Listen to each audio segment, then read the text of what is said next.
Saya keluar je, anak dia macam macam tu tau. Anak dia macam excited. Anak dia cakap, I saw you on TikTok. Rabi, saya nak tanya kamu satu soalan. Oh, bos tanya saya? Saya jadi host sekarang. Hari tu kita ada explore new experience kita. Kita buka booth dekat Publica. Our intention adalah untuk just dapatkan experience. Ya. So, cuba cerita sikit yang customer datang daripada Singapura tu. Oh, yang tu. Oh, ya. Okey, baru teringat.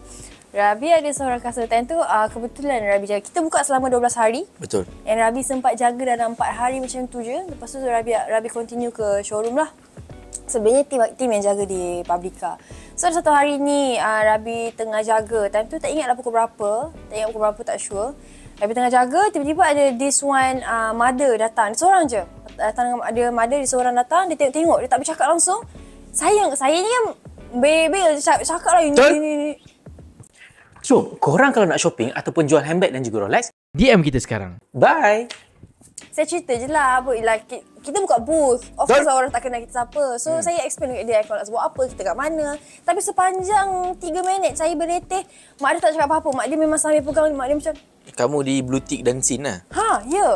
Lepas tu saya ingat mak dia tak cakap Melayu, tak cakap English. Memang tak cakap bahasa kita ke apa, tak tahulah. Sebab saya tak cakap English. Saya dua bahasa saya cakap. Speak English?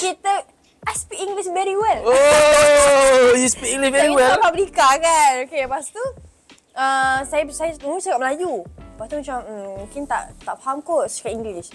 Tapi macam still macam respon macam lepas tu tengok back. Lepas tu after macam 3 minit saya habis cakap, baru dia cakap this one how much. So saya explain. Lepas tu dia cakap okay thank you. So 5 minit dekat situ. Lepas tu dia gerak balik. Lepas tu after 5 minit dia datang balik. Mak dia datang balik, the mom tu datang balik, the mother datang balik.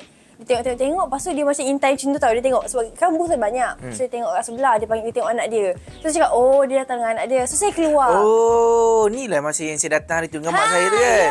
Yang saya datang dengan mak saya, dengan wife saya. Yes. Lepas tu saya cakap, okay. Betul kan? Ya. Oh, ada klien. Macam tu betul. Saya duduk kat Lepas tu depan bos duduk kat depan kat kursi merah tu. Lepas tu dia tengok anak dia. Dia tunjuk anak dia. Lepas tu dia cakap, oh ada orang lain. So saya keluar. Saya keluar je, anak dia dah macam macam tu tau. Anak dia dah macam excited.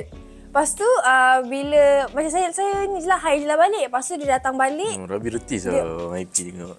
Gila. Lepas tu mak dia pergi sana balik. Lepas tu saya masuk balik. Lepas tu mak datang. 3 kali mak dia datang. So mak datang balik, lepas tu keluar balik, datang balik, lepas tu keluar balik, lepas tu keluar balik. Ya begitu. Okay. Kan? Lepas tu kali keempat ke kali ketiga datang dengan anak dia. Anak perempuan dia. Saya rasa macam bayi-bayi saya pun ada juga sebenarnya. So dalam 20-an macam tu lah. So anak dia datang balik.